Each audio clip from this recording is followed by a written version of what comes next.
everyone! Ako na pud ni ang inyong feeling vlogger nga gamay rag follower.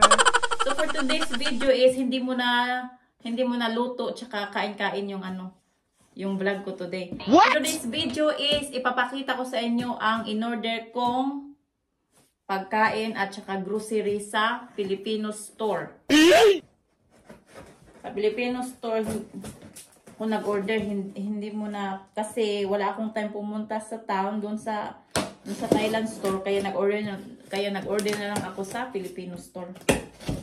Mas maganda kasi mag-order sa Filipino store kasi halos kompleto sila sa mga Filipino products. So ayan, papakita ko sa inyo ang laman ng parcel galing ko sa Filipino store. Ano to? Ito yung resibo. Ang nabayaran ko is hindi naman nilagay dito. So ang binayaran ko is 60 pounds. Oh, magkano yan ang 60 pounds? Alexa, 60 times 72. 60 times 72 is 4,320. Oh, ang nabayaran ko, kung i-convert siya sa pesos is 4,320 pesos. So, tingnan natin kung worthy ba yung 4,300. 4,300. Ano ba yung sinabi ni Alexa? So, ito yun, oh. Ito yung in-order ko. Bibingka. Ayan. Ito, White King Bibingka. So, ayan. Tsaka puto. Ano to siya? Yung i-mix na lang tsaka i-mix tsaka diretso luto. Yan. Para wala namang hassle. At syempre, yung mga chichirya. Nag-order ako ng mga chichirya para sa mga anak ko. Kasi mas prefer nila yung Filipino chichirya kaysa sa mga chichirya dito. Lalong-lalo na yung movie. Ito, chocolate. Paborito to nila. Ayan, movie na malaki. Yung mga in-order ko sa Filipino store, saka may Piwi, malaki din. Puro yung mga chichirya. Ito, Lala, crackers. Puro pagkain pala yung ko, in-order ko. Saka ito, Grahams. Para itong Grahams, para to sa mango float. Mag-mango float ako next week. So, abangan nyo yung vlog namin next week. Magluto. Gagawa ako ng mango float. Asa na ba yung kutsilyo ko? Tapos dito may pa. May maliit na box. Ayan. Napaka-organize nilang mag-pack ng mga package sa yung Filipino store. Ito yung suki ko na Filipino store. Lagi kong ino-orderan. Dito kasi sila. Yung next day delivery talaga. Yung iba kasi, yung ibang Filipino store, sabi sa website nila, next day delivery. Pero aabutin ng 2 hanggang 3 araw bago mo ma-receive yung parcel. Kaya, pero dito sa in-orderan ko, talaga sila. Yung next day delivery talaga. Walang palya. Ayan. Saka, nag-order din ako ng ubi powder. Ayan. May din ako. Nag-order ako ng eggnog. Puro pagkain. Saka yung utap. At ito, another Grahams para sa mango float. Kasi mag-mango float ako next week. Kaya yan. Sa Sunday siguro kapag walang school. First day of school kasi ng mga bata. Kaya wala sila ngayon kasi first day of school nila. So balik eskwela na yung mga anak ko.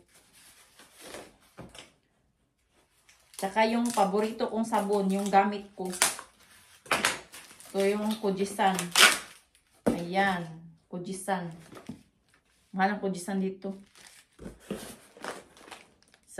Magkano lang to sa Pilipinas? Dito, magkano ba yung Kujisan nila dito?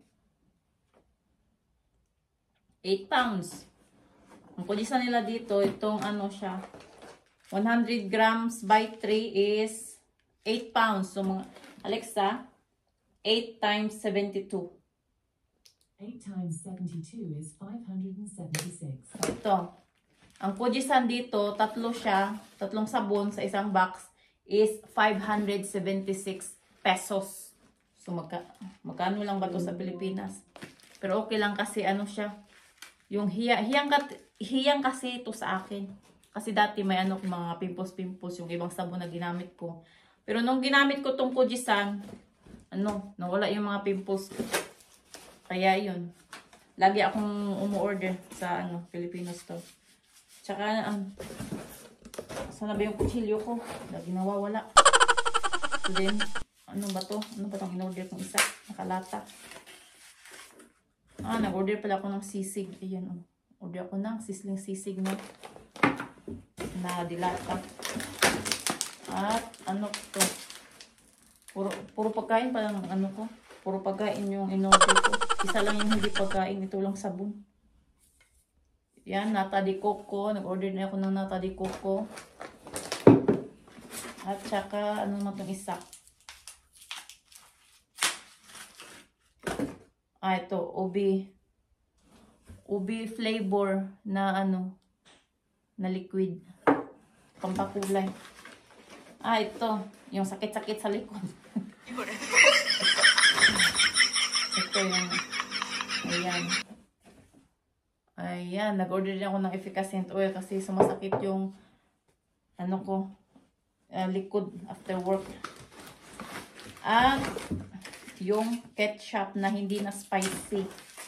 Doon kasi sa Thailand store, yung spicy lang available nila. Kaya nag-order na lang ako sa Filipino store ng bakit tamis anghang? Yung original naman yung ko. Original yung in-order ko, pero ang dineliver nila is tamis anghang. Okay lang, ako na lang gagamit ito. So ayan, na-unpack ko na lahat yung mga parcel galing sa Filipino store. At ito yung 4,332. Paano nga yun? Alexa, 60 times 72. 60 times 72 is 320 pala. 4,320. So, ito yung lahat, ang 4,320. So, ayan na yung lahat. Ito na yung ang lahat ng in-order ko sa Filipino store kahapon. Ayan. Ang nagastos ko is 60 pounds, including the delivery, or 4,320. So, mahal na talaga ang mga bilihin ngayon. So, galing yan sa Filipino store. Okay lang, kahit mahal, basta ang importante, makakain kami ng Filipino na pagkain. At sa mga nag-subscribe na sa amin, maraming salamat sa inyo. At sa mga hindi pa nag-subscribe, sana i-subscribe nyo kami.